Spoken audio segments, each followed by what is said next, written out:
गौतम नीलंबर ने चलते चलते ठिठक कर पीछे देखा। रास्ते की धूल बारिश की वजह से कम हो चुकी थी। गो उसके अपने पांव मट्टी में अटे थे। बरसात की वजह से घास और दरख्त ज़मुरद के रंग की दिखलाई पड़ रहे थे। नदी के पार पहुंचते पहुंचते बहुत रात हो जाएगी, गौतम को ख्याल आया। शरावलसती यहाँ से पूरे 25 कोस था और गौतम नीलंबर को नदी तैर कर पार करना थी। घाट पर 3 लड़कियां एक तरफ को बैठी बातें कर रही थीं। उनके हंसने की आवाज़ यहाँ तक आ रही थी। लड़कियां कितनी बातूनी होती हैं, गौतम ने सोचा। उन्हें भला कौन से मसले हल करना है। निचली सीढ़ी पर जो लड़की आलती पालती मारे बैठी थी, उसके घुंघराले बाल थे और किताबी चेहरा और जुड़ी हुई स्याह भवें।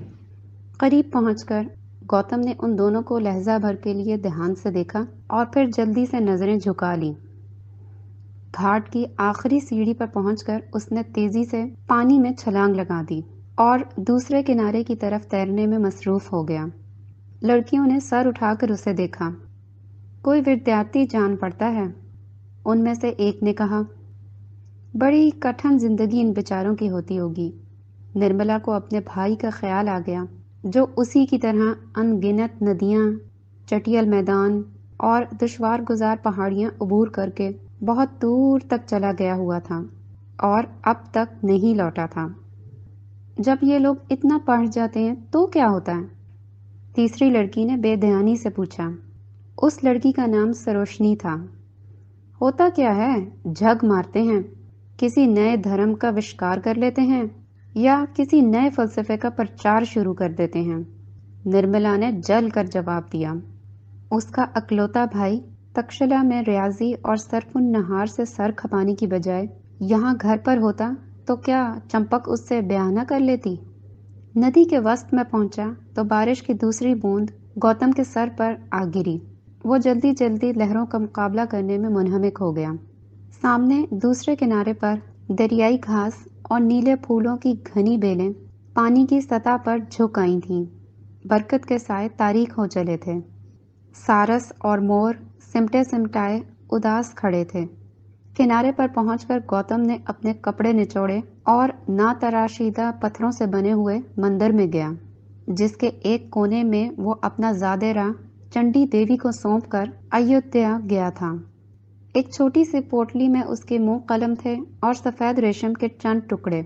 उसका कंबल था, एक सफ़ेद रंग की धोती और चमड़े की चप्पल। उसने बेपरवाही से पोटली उठाई, पैर साफ करके चप्पल पहने और मंदिर से बाहर आ गया। मंदिर बहुत पुराना था। आसपास गौतम को कोई पुरोहित या पुजारी भी नजर न आया जिससे वो पूछता कि शरावस्ती जाने के लिए कौन सा रास्ता इख्तियार करे। यहाँ से खेत खत्म होते थे और आगे शीशम के घने जंगल थे और ढाक के झुंड और बेड़ और अनगिनत नदी नाले। इन सब को अबूर करके उसे अपने आश्रम वापस पहुंचना था। मंदिर की सीढ़ियां उतरकर वो गांव की समत बढ़ा। गौतम ने आबादी में पहुंचकर 2-3 दरवाजों पर दस्तक दी। रात के खाने के लिए उसे सिर्फ दाल दरकार थी। एक लपे पुते कच्चे मकान की दीवार पर रोशनी जल रही थी। एक अधेड़ उम्र का गृहस्थ इस रोशनी में बैठा कुछ पढ़ रहा था। बरामदे के बाहर घुप अंधेरा था। मुझे थोड़ी सी दाल दे दो। गृहस्थ ने चिराग बरामदे की मुंडेर पर रखा और अपनी बीवी को आवाज़ दी। उसके बाद फिर से बातों का सिलसिला शुरू कर दिया। रूपमनी, एक ब्राह्मण ब्रह्मचारी हमारे द्वार पे आए हैं। अनाज की पोटली बांधने के बाद गौतम जरा की जरा बरामदे के खंभे से टिका। ये गृहस्थ बड़ा खुशमिजाज मालूम होता था। गौतम का जी चाहा कि कुछ देर रुककर उससे बातें करे, मगर इसका मतलब ये था कि वो ऐशो आसाइश की तरफ राग़िब हो रहा है। चुनांचे उसने फौरन इस ख्याल को दिल से निकाल फेंका। गो ये जानकर उसे खुशी हुई कि बुत तालिब इल्मों का गिरोह भी इधर आया हुआ है। अगर कहीं मिल गए तो रात अच्छी गुजर जाएगी। उसे बुत तालिब इल्मों और फलसफियों से बहस मुबाहिसा करने में बहुत लुत्फ आता था। वो लोग किधर गए हैं? उसने गृहस्थ से पूछा। ये तो मुझे पता नहीं। बामन, तुम अंदर क्यों नहीं आ जाते? आओ बैठो, तुम्हारी सेवा तो मेरा धर्म है। नहीं, अब मैं चल ही दूं। गौतम ने जवाब दिया। गरस्त ने चिराग मुंडेर पे से उठाया और अंदर जाकर फिर पढ़ने में मसरूफ हो गया। गौतम चंद लम्हों अंधेरे में खड़ा ये मंजर देखता रहा। अंदर बच्चे खेल रहे थे। गरहस्थ की बीवी, सांवली दुबली सी लड़की जिसने उसे आटा लाकर दिया था, चूल्हे के आगे बैठी थी। दरवाजे की चौखट पर पहाड़ी मैना का पिंजरा लटक रहा था। किस कदर पुरसुकून मंजर था। उससे भी उसे डर लगा। ग्रे अग्नि के मध्यम उजाले में जगमगाती हुई लड़की, जो इस मामूली साफ सुथरे कच्चे मकान की मालिकन थी, बरामदे पे झुके हुए केले के ठंडे पत्ते पर परों में चोंच देकर सोती हुई मैना। ग्रे अग्नि यूं ही जलती रहती है और एक दिन चिता के शोलों में तब्दील हो जाती है, और चिता के अंगारों की आग से एक और घर के चूल्हे की बुनियाद पड़ती है। यही आग वन परस्त घर से लेकर निकलता है। ये सारे दौर हर इंसान पर गुजरते हैं, उस पर भी गुजरेंगे। मनाजिर के क्या मायने होते हैं वो कभी न समझ पाया। शरावस्ती में उसका 6 मंजिला मकान था, जिसके बरामदे के 24 खंभों पर रंगीन नक्शो निगार बने थे। उस सड़क पर उसका मकान सबसे ऊंचा था। उसका बाप बहुत दौलतमंद आदमी था और उसकी बहन का ब्याह हुकूमत के एक आला ओहदेदार से हुआ था। ये उसकी तालीम का आखिरी साल था। फारिग तहसील होने के बाद अब तमाम दुनिया उसके कदमों पर बिखरी पड़ी होगी। वक्त उसका अपना था। फराख दिली के साथ वो फ़लसफ़ों को परखता और सोचता, मगर इसके साथ साथ ये क्या था कि चीज़ों से वो खौफज़दा था। बारिश में भीगती लड़कियाँ जो उस पार घाट पर बैठी थीं, बरगद का ये जंगल जिसमें नारंगी लिबास पहने बख्शुओं की टोली कहीं घूम रही होगी, उस उधेड़ उम्र के बातूनी गृहस्थ की बीवी जिसका नाम रूपमनी था, ये सब चीज़ें क्यों थीं? आबादी से लौटकर वो मंदिर की तरफ वापस आया। कच्ची पक्की दाल भात खाने के बाद वो मंदिर की दीवार से पीठ टिकाकर बैठ गया। सामने दरिया पर तारीकी गहरी हो चुकी थी। चांद बहुत मध्यम था और कहीं बादलों में छुपा हुआ था। हवा में ताज़ा फूलों की महक थी। सारा जंगल अंधेरे में साएं साएं कर रहा था। दफातन उसे पैरों की आहट और किसी की मध्यम हंसी की आवाज़ सुनाई दी और फिर खामोशी छा गई। चंद लम्हे मुंतज़िर रहने के बाद वो सिरक कर फर्श पर लेट रहा। नीचे पंजों के बल खड़े होके मंदिर की दीवार पर से किसी ने झांका। अंधेरे में गौतम को उसकी सूरत नजर नहीं आई। तुम कौन हो भाई? नीचे से किसी ने पूछा।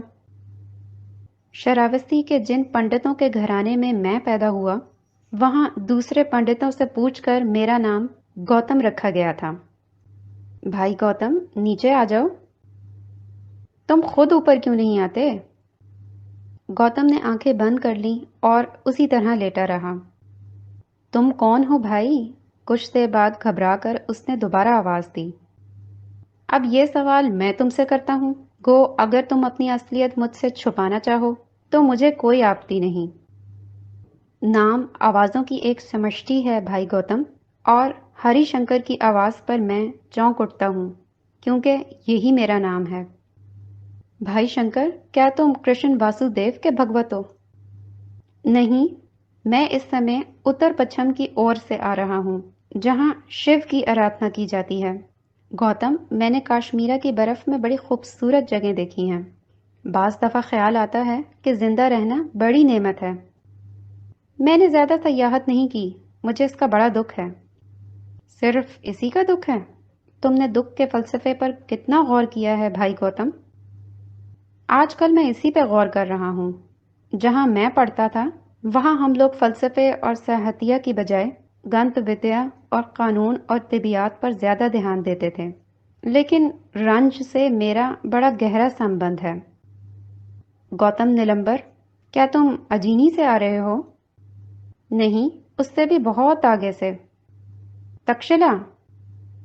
हाँ, मेरा वहाँ जाने को बहुत जी चाहता है। तुमने अपनी तालीम मुकम्मल कर ली? हाँ, फिर मैं बहुत लंबे सफ़र पर निकल गया। क्या तुम बुद्ध हो? गौतम ने कुछ देर बाद पूछा। हाँ, तुम्हें कैसे मालूम हुआ? शाम जब मैं भीख मांगने के लिए गांव में गया, تو ایک گرہست نے مجھے بتلایا کہ تم لوگوں کی ایک ٹولی ادھر آئی ہوئی ہے۔ تم بھی ہو؟ میں نے اپنے ذہن کا دروازہ ابھی کھلا چھوڑ رکھا ہے۔ اور دل کا؟ دل اور ذہن کا کیا سمبند؟ میں تم کو ایک بات بتلاؤں؟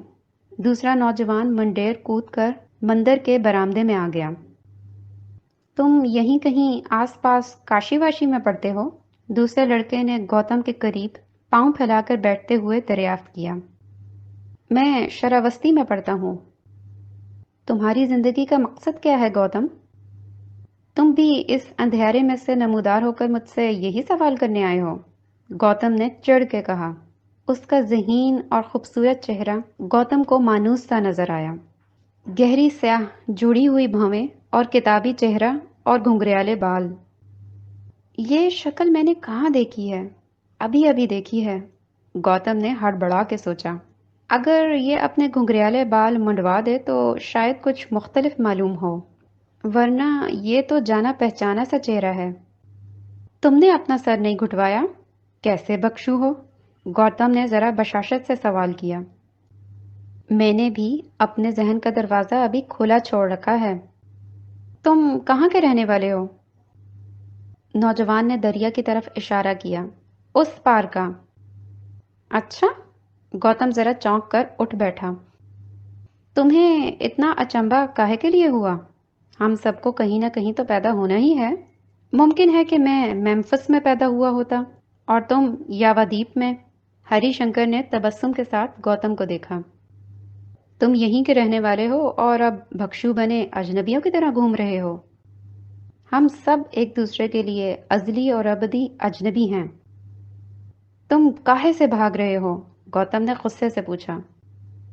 تم کاہے کی تلاش میں ہو؟ ہری شنکر نے رسان سے کہا۔ میرے یہاں تو ساری تلاش ختم ہو چکی۔ اگر میری درسگاہ میں اعلیٰ اخلاق برتنے کا اپدیش نہ دیا جاتا تو میں یہی کھڑاؤں تمہاری ناک پہ لگاتا۔ ہری شنکر نے قہقہا لگایا۔ اگر مجھے دوستوں کی ضرورت نہ رہی ہوتی تو میں تمہیں اپنا دوست بنا لیتا۔ تمہیں ناٹک سے دلچسپی ہے؟ گوتم نے موضوع گفتگو بدلا۔ تھی، مختصر جواب ملا۔ اچھا، مگر الفاظ کا ناٹک تو تم ہر سمے کھیلتے ہو۔ ہری شنکر خاموش رہا۔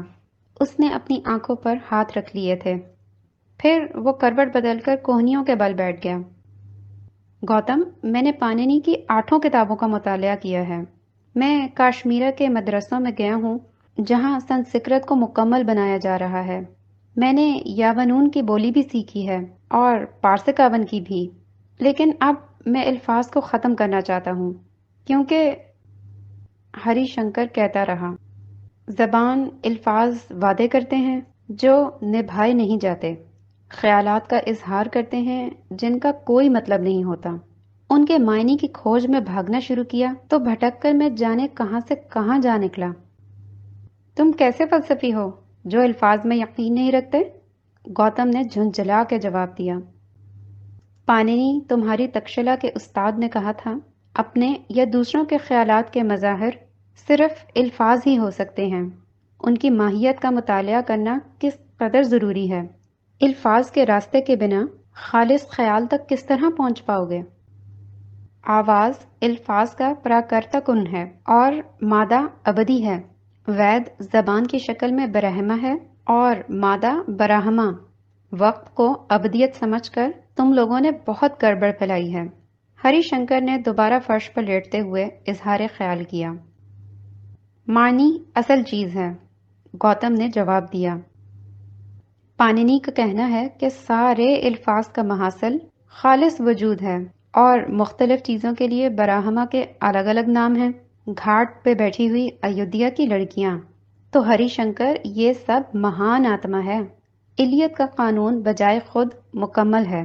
کوئی چیز کسی دوسری چیز کی مانند نہیں ہے، صرف اپنے لمحاتی وجود کے علاوہ کسی شے کا کسی شے سے تعلق نہیں، سمجھے؟ سب وقتی ہے اور مصیبت ہے، سر دم دکھم دکھم۔ ہری شنکر نے کہا، جسم اور آتما دونوں فانی ہیں، دونوں کے اکٹھا ہونے سے بھی کوئی مستقل وجود پیدا نہیں ہوتا۔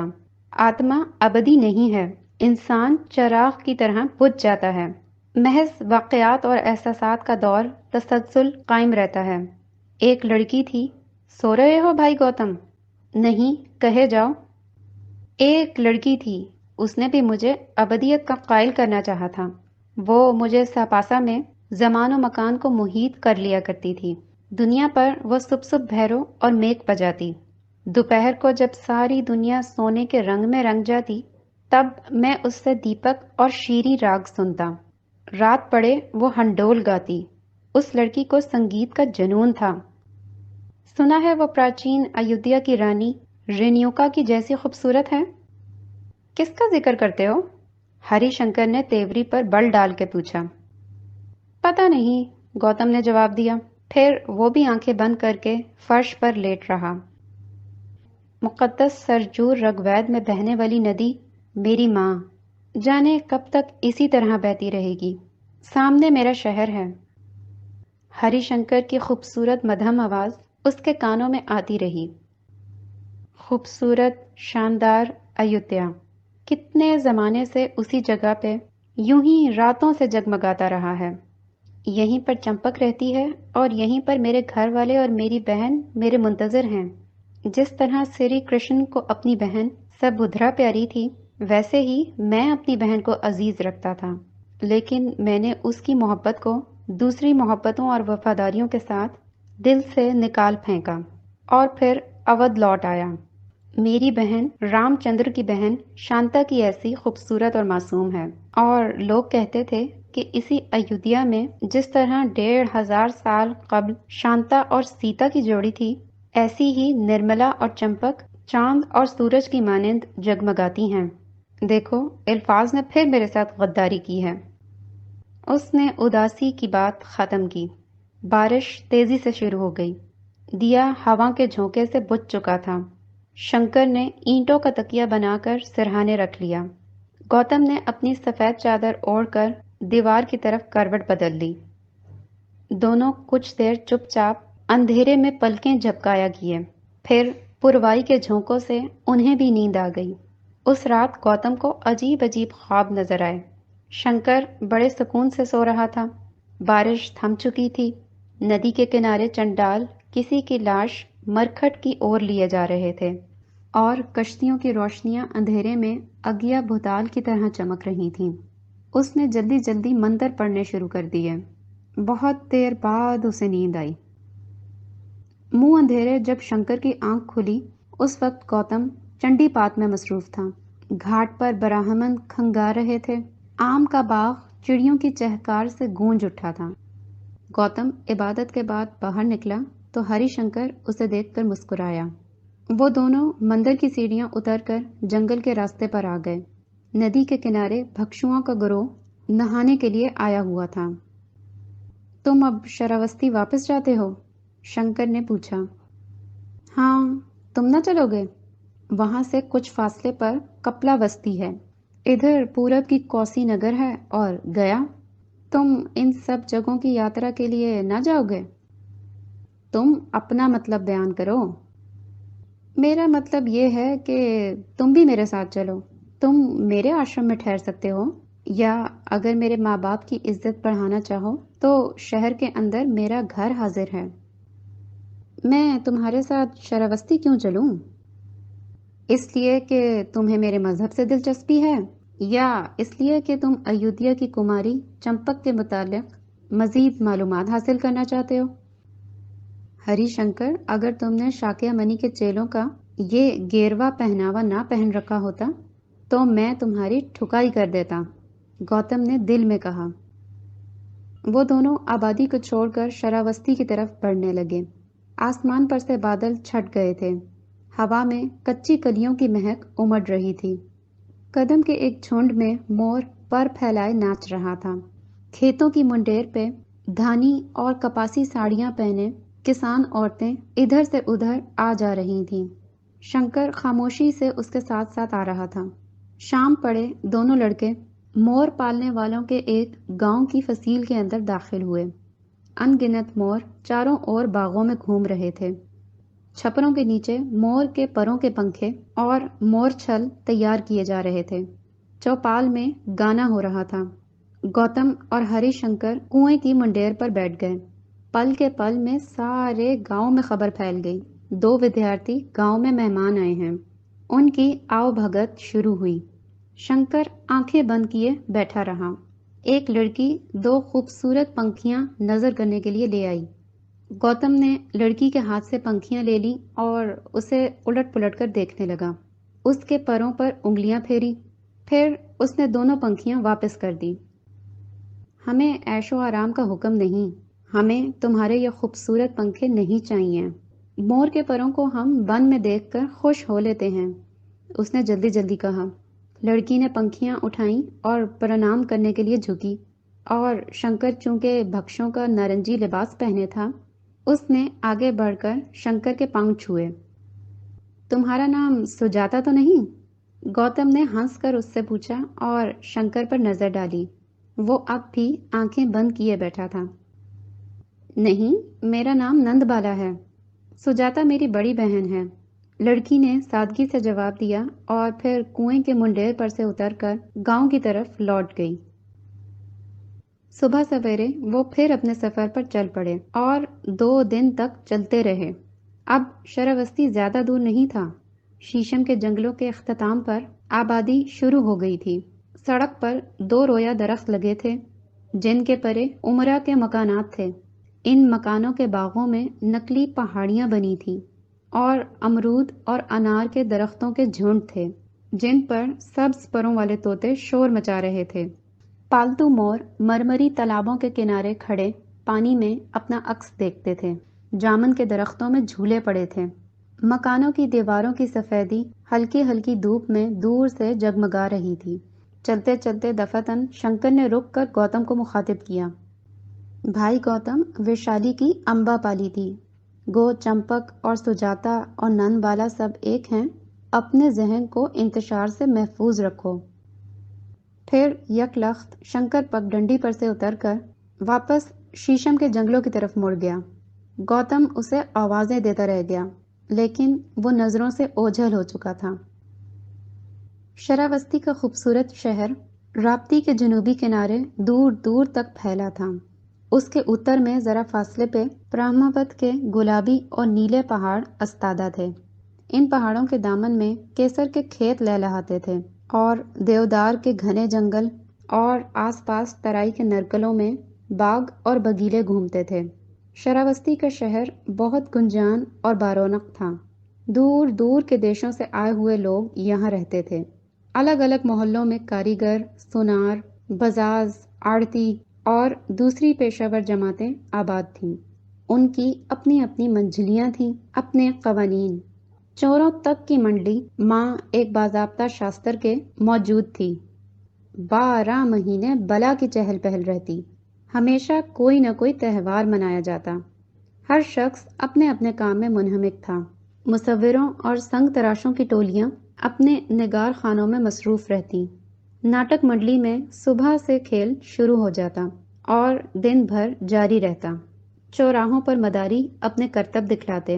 वेश नारियां छन छन करती अपनी गलियों में टहलती। अमीरजादियां 16 सिंगार किए थालियों में घी के चिराग जलाए मंदिरों की ओर जाती नजर आती। ऊद और लोबान की खुशबू से फिजा बोझल हो जाती। आबादी से बिल्कुल अलग थलग चंडालों की बस्ती थी। उनका पंजम तबका चारों जातों से कमतर था। महज लाशें उठाना और मुर्दे जलाना उनकी किस्मत में लिखा था। यही उनका पेशा था। वो सिर्फ मुर्दों की उतरन पहन सकते थे। उनको हुक्म था कि टूटे फूटे बर्तनों में खाना खाएं और सिर्फ कांसी के गहने इस्तेमाल करें। लेकिन ज्यादा अरसा नहीं गुजरा, शरावस्ती में कपलावस्ती के शाकिया मनी आन कर रहे थे और उन्होंने और उनके हवारियों ने अपने वाजों में बतलाया था कि इंसान पैदाइश की बिना पर नहीं, अमल की बिना पर मलीच या अछूत बनता है। और अब नारंगी लिबास वाले भक्षुओं की टोलियां बस्ती बस्ती घूमकर चंडालों और अछूतों को नेक अमल की तलकीन कर रही थी। गौतम ने मुस्कुराकर किताब बंद कर दी और नजर उठाकर सामने देखा। बारिश छमाछम बरसना शुरू हो गई थी। मेंढक टर्रा रहे थे, मोर झंकारते थे, पपीहा गुल मचा रहा था। सावन की घटाएं झूम कर उठी थीं। ऋग्वेद में सदियों पहले बरखा रुख की जैसी मंजरकशी की गई थी, वो मुकम्मल तौर पे वैसे का वैसा इस समय सामने मौजूद था। उसने किताब बंद करके एक तरफ को रख दी और बारिश की बूंदों को देखने लगा। सावन की पूर्णमासी आ गई थी और पढ़ाई शुरू होने वाली थी। गौतम नीलंबर अपने आश्रम वापस आ चुका था। आश्रम शहर से दूर अस्फक के जंगल में वाक़ था। नदी के किनारे किनारे झोंपड़ों में तालिब इल्म रहते थे। उस पार गुरु के खेत थे जो सरकार की तरफ से आश्रम को मिले हुए थे। बारिश थमती तो तालिब इल्म उनमें काम किया करते। खिज़ां के महीने में तिब्बत की तरफ से उड़ते हुए हंस आते और बसंत के महीने में शुमाल की तरफ लौट जाते। तालिब इल्म जब सुबह सुबह अशनान और इबादत के लिए घाट पर जाते तो उन्हें अपने ये खामोश रफीक सन्यासियों की तरह मुराकबे में डूबे मिलते। गौतम अपने गुरु के पास, जिन्हें आचार्य का दर्जा हासिल था, मुद्दतों से पढ़ रहा था। ये उसकी तालीम का आखिरी साल था। इस अरसे में उसने नाटक लिखने और तस्वीरें बनाने में बहुत शोहरत पा ली थी। अपने आश्रम के बाहर दूसरी दरसगाहों में भी उसका नाम इज्जत से लिया जाता था। अगर ये पैदाइशी शायर है तो इसे पुरोहित बनाने का क्या फ़ायदा, उसके मौल्लम ने सोचा था। मगर गौतम के सामने यही रास्ता अटल था। राज दरबार में पुरोहित की मसनद उसकी मुंतज़र थी, जिस पर इस वक्त उसका बाप बैठा था। वो बेहद ज़हीन लड़का था और उसके पूरे देश में इल्म की कदर बहुत की जाती थी। उसे फ़नून जंग भी सीखने पड़े थे और अगर उसे लिखने पढ़ने से ज़्यादा दिलचस्पी ना होती तब भी उसका कोई नुकसान ना था। मगर उसने तय कर रखा था कि वो सिर्फ नाटक लिखा करेगा, फ़न के नज़रियों पर किताबें तसनीफ़ करेगा, तस्वीरें और मुजस्समे बनाएगा। शायरों ने समाज से हमेशा ही बगावत की है, पर इसके साथ ही उसे अपने गुरु का बड़ा ख्याल था। वो कभी कोई ऐसी बात न करेगा जिससे उसके गुरु को दुख पहुँचे। ब्रह्मचार्य की ज़िंदगी बसर करके लड़कियां भी अक्सर आला तालीम हासिल करती। ऋग्वेद की कई नज़में और राहबात के नग़मे लड़कियों ने लिखे थे। शायरा अपाला की नज़में गौतम ने पढ़ी थीं। लड़कियां भी कैसी अजीब हस्तियां होती होंगी, गौतम को अक्सर ख्याल आता। दूसरे ब्राह्मण ज़ादों की मानद गौतम नीलंबर की पढ़ाई भी 5 साल की उम्र से शुरू कर दी गई थी। अब वो पूरे 24 साल का हो चुका था और उसने इलाहियात, तमसील, अदब, भूत विद्या, रियाजी, सर्फ व नहव, मंतक, फ़लसफ़ा, अखलाकियात, अदाकारी, कीमिया, तिबियात, निसाब के सभी उलूम पर दस्तरस हासिल कर ली थी। बरसों से उसकी ज़िंदगी इसी धड़े पर चल रही थी। वो माँ बाप से अलग आश्रम में रहता, गुरु के जागने से पहले तुलुए आफताब से कबल उठ बैठता, नदी पर जाके नहाने के बाद जंगल के खामोश तरीन हिस्से में बैठकर इबादत करता। दरख्तों के मुक़द्दस कुंजों से, जो देवियों और देवताओं के नाम से मानून थे, इस समय सुरीले भजनों की आवाज़ बुलंद होती। इबादत के बाद गौतम आबादी में जाकर दिन भर की खुराक के लिए भीख हासिल करता, फिर लकड़ियाँ चुनकर लाता और गर्द की कटी हुई आग रोशन की जाती। आश्रम में रोज़ाना चावल उबाले जाते और जौ की रोटी बनती। शरावस्ती में बड़े बड़े कसाब खाने मौजूद थे। शहर की बड़ी दावतों में अक्सर गाय का गोश्त भी पकता, लेकिन तालिब इल्मों को गाय का गोश्त खाने की ममानियत थी। लिहाजा गौतम और उसके साथी गुरु को खिलाने के बाद अलग अलग बैठकर खुद भी साग भात ही खाते। इस देश के रहने वालों को सफाई का जुनून था। आश्रम में दिन में 10 बार झाड़ू बहारू की जाती। पीतल के बर्तन झोंपड़ों के बरामदों में रखे जगर जगर करते। बात पे बात पैर धोए जाते। तिनका भी फर्श पर नजर ना आता। फिर बाग की सफाई की जाती। इस सारी मुशक्कत के बाद पढ़ाई होती। पढ़ाई के बाद याद खुदा। ब्रह्मचार्य के कवानीन कठिन थे। गौतम को शुरू से सिखाया गया था कि वो इत्र फूल इस्तेमाल नहीं कर सकता। सुरमा लगाने, जूता पहनने, बारिश या धूप में छतरी लेकर चलने की उसे सख्ती से ममानियत थी। दरिया पार करने के लिए वो कश्ती इस्तेमाल नहीं कर सकता था। उसे बतलाया गया था कि तालिब इल्म को दिन भर खड़ा रहना चाहिए, रात बैठकर गुजारनी मुस्तहसन है। लड़कियों के साथ इज्जत से पेश आना اس کا فرض ہے۔ ایک لفظ بھی غیر فصیح منہ سے نہ نکلنے پائے۔ لڑکیوں کا مذاق کبھی نہ اڑانا۔ عیش و عشرت، راگ و رنگ سے تمہیں کوئی سروکار نہ ہونا چاہیے۔ شہر کے سرکاری کمار خانے میں معززین شام کو جمع ہو کر جوا کھیلتے۔ گوتم، جو طالب علم کی حیثیت سے بھیک مانگ کر اپنا پیٹ پالتا تھا، محض خواب ہی میں سکوں کے درشن کر سکتا تھا، لیکن گوتم اپنے گرو کا نہایت فرمانبردار اور عقیدت مند چیلا تھا، اور گرو کے احکامات کی تعمیل کرنا اس کا ایمان تھا۔ لہٰذا جب کبھی شراوستی کے ناچ گھر یا کمار خانے کی عالی شان عمارت کے سامنے سے گزرتا تو اپنا منہ دوسری طرف پھیر لیا کرتا تھا۔ ناچ گھر کی سیڑھیوں پر سے اکثر پاتھریں گھنگرو سنبھالے اترتی یا چڑھتی نظر آ جاتی۔ طالب علم کو حکم تھا کہ وہ نسل اور ذات کے غرور اور شہرت اور نیند کی تمنا سے دور رہے، شیخی اور خود نمائی کے جذبات پر قابو پائے، دماغ کا سکون اور دل کا صبر و ضبط حاصل کرے۔